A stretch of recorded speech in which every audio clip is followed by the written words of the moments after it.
Hello বন্ধুরা, রিমা সুরের চ্যানেলে আপনাদেরকে জানাই সুস্বাগতম। আবার একটা নতুন রেসিপি নিয়ে আপনাদের কাছে চলে এলাম। এই রেসিপিটা হলো কাঁঠালের বিচি দিয়ে পনকা শাকের পোস্ত। প্রথমে একটা শিলনোড়ার মধ্যে কাঁঠালের বিচিগুলোকে ভেঙে নিতে হবে, এরপর খোসাগুলোকে ছাড়িয়ে নিতে হবে।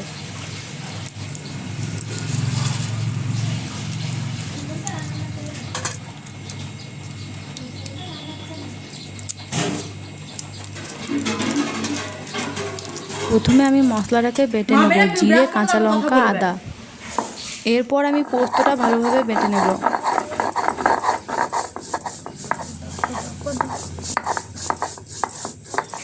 সব কিছু বাটা হয়ে যাওয়ার পর ওভেনটা জ্বালিয়ে কড়াইটার মধ্যে একটু তেল দিয়ে আমি আলুগুলো ভেজে নেব।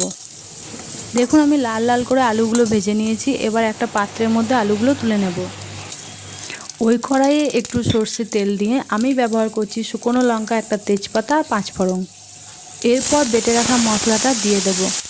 স্বাদ অনুযায়ী আপনারা লবণ, হলুদ, মিষ্টির জন্য চিনি দিয়ে দেবেন। তারপর মশলাটাকে একটুখানি নাড়াচাড়া করে নিতে হবে।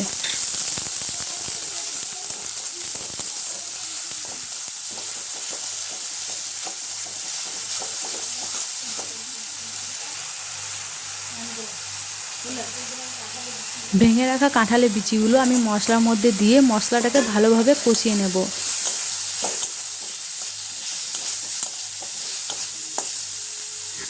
এরপর ভেজে রাখা আলুগুলো আমি মশলার মধ্যে দেওয়ার পর 3 মিনিট আমাকে কষিয়ে নিতে হবে।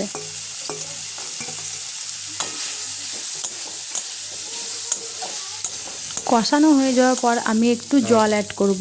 জলটা অ্যাড করার পর 3 মিনিটের জন্য ঢাকনা দিয়ে ঢেকে দেবো।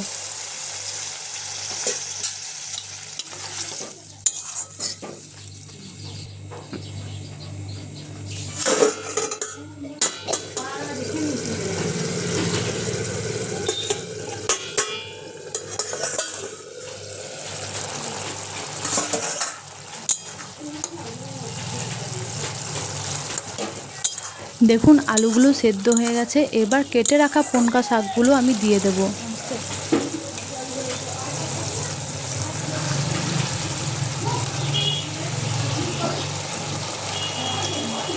শাকটা দেওয়ার পর আপনাকে ভালোভাবে নাড়াচাড়া করে নিতে হবে।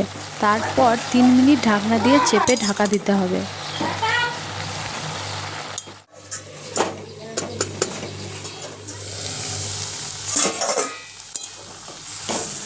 দেখে নিতে হবে আলুটা সেদ্ধ হয়ে গেছে নাকি। সেদ্ধ যদি আলুটা হয়ে যায় তারপর বেটে রাখা পোস্তটা দিয়ে দিতে হবে।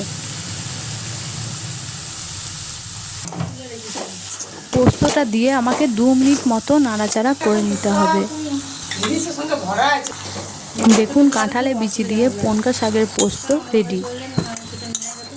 এটা আপনি গরম ভাতের সাথে খেতে পারেন। এই রেসিপিটা যদি আপনাদের ভালো লেগে থাকে তাহলে লাইক, কমেন্ট, শেয়ার, সাবস্ক্রাইব করতে ভুলবেন না। ধন্যবাদ।